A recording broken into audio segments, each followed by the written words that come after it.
Hello everyone, नमस्कार। आपका स्वागत है आज की क्लास में। और आज की क्लास का टॉपिक है न्यूमेरिकल सॉल्यूशन ऑन इलेक्ट्रोकेमिस्ट्री। जी हाँ, आंकिक प्रश्न, इलेक्ट्रोकेमिस्ट्री पर आधारित आंकिक प्रश्न का आज हम सॉल्यूशन देने जा रहे हैं। और आज का ये चैप्टर स्पेशल चैप्टर है बिकॉज हमने पिछले चैप्टर के अंदर, प्रीवियस चैप्टर के अंदर हमने इलेक्ट्रोकेमिस्ट्री की थियोरेटिकल क्लासेस को डील किया था। और आज हम उस थियोरेटिकल कंसेप्ट पे बेस्ड न्यूमेरिकल प्रॉब्लम्स के सॉल्यूशन देने जा रहे हैं। तो आइए देखते हैं कुछ न्यूमेरिकल प्रॉब्लम्स।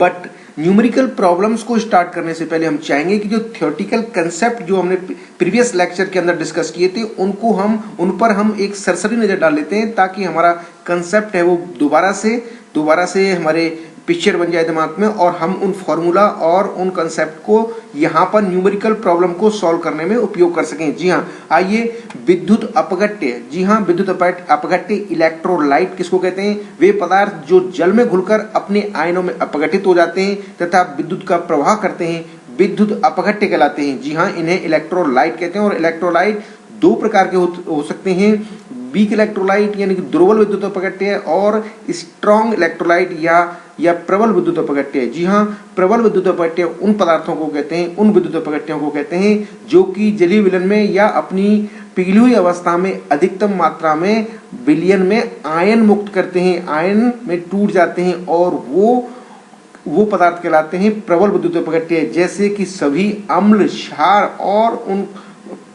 अम्ल और क्षारों से बने हुए लवण जो कि पूर्णतः विलयन में अपघटित हो जाते हैं। और दुर्बल विद्युत अपघट्य वे पदार्थ होते हैं जो दुर्बल अम्ल और दुर्बल क्षार या फिर इनसे बने हुए उनके लवण।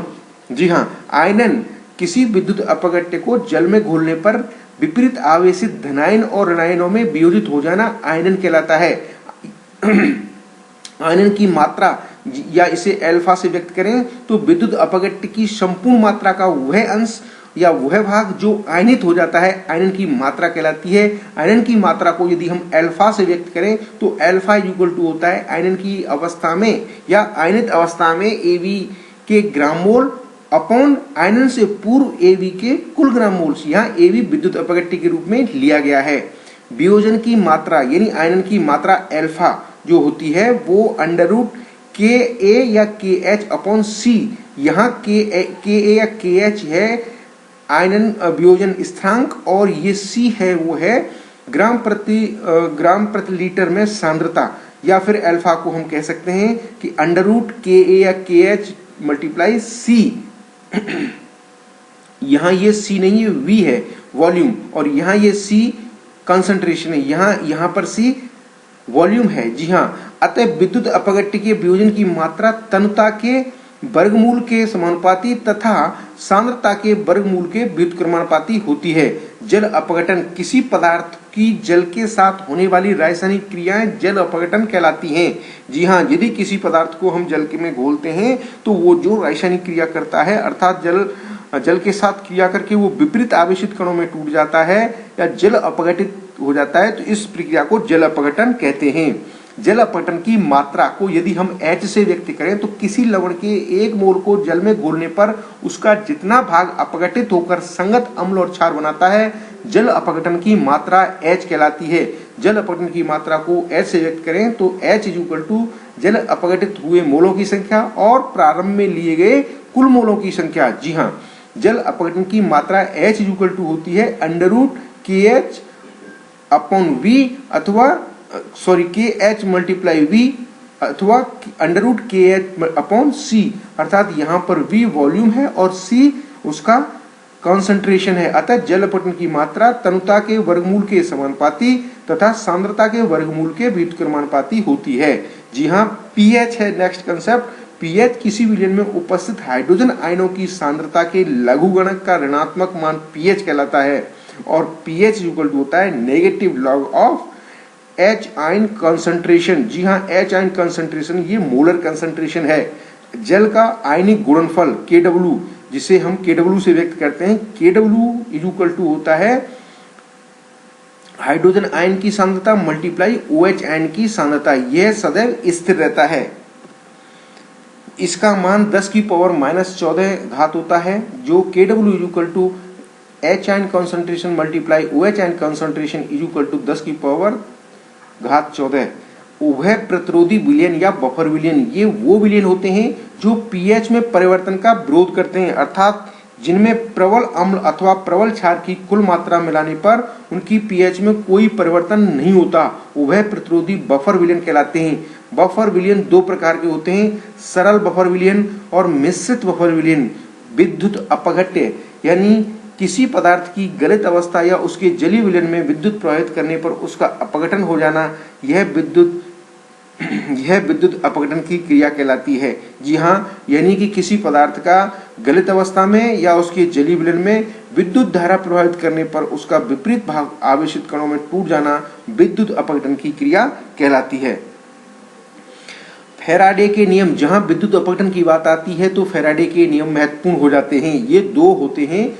फैराडे का प्रथम नियम, फैराडे के प्रथम नियम के अनुसार कैथोड एवं एनोड पर मुक्त होने वाले पदार्थों की मात्राएं यानी deposited amount of the substances विद्युत अपघटन विलयन में प्रवाहित धारा के मात्रा के समानुपाती होती हैं। यदि विद्युत की धारा Q है तो W प्रोपोर्शनल टू Q और Q इक्वल टू ZIT होता है, इसलिए W इक्वल टू हो गया ZIT। यहाँ Z विद्युत रासायनिक तुल्यांक है।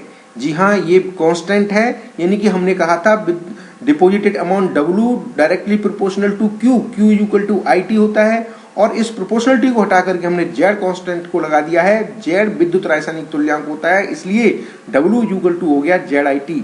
यहाँ ये जो Z है ये विद्युत रासायनिक तुल्यांक इलेक्ट्रोलाइटिक कांस्टेंट कहलाता है।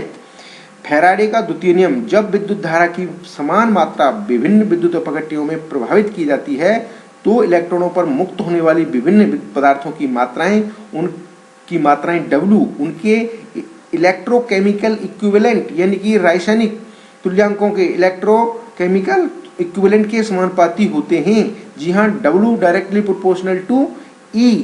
यस, यहाँ हम कहें एक पदार्थ के लिए W1 और दूसरे पदार्थ के लिए W2 है तो फिर इस प्रकार से W upon W2 equal to E1 upon E2 हो जाएगा। और हम पहले फैराडे के नियम में देख चुके हैं कि W1 upon W2 equal to होता है Z1 अपॉन Z2। इसलिए दोनों नियमों को हम देखें तो यहाँ पर हो जाएगा W1 upon W2 equal to E1 upon E2 equal to Z1 upon Z2, या अपन कहें यहाँ पर Z1 upon Z2 equal to हो जाएगा E1 अपॉन E2, या फिर इससे हम सूक्ष्म रूप में कहें तो Z directly proportional to E, अर्थात पदार्थ का विद्युत रासायनिक तुल्यांक Z इलेक्ट्रोकेमिकल इक्विवेलेंट Z उसके केमिकल इक्विवेलेंट E के समानुपाती होता है।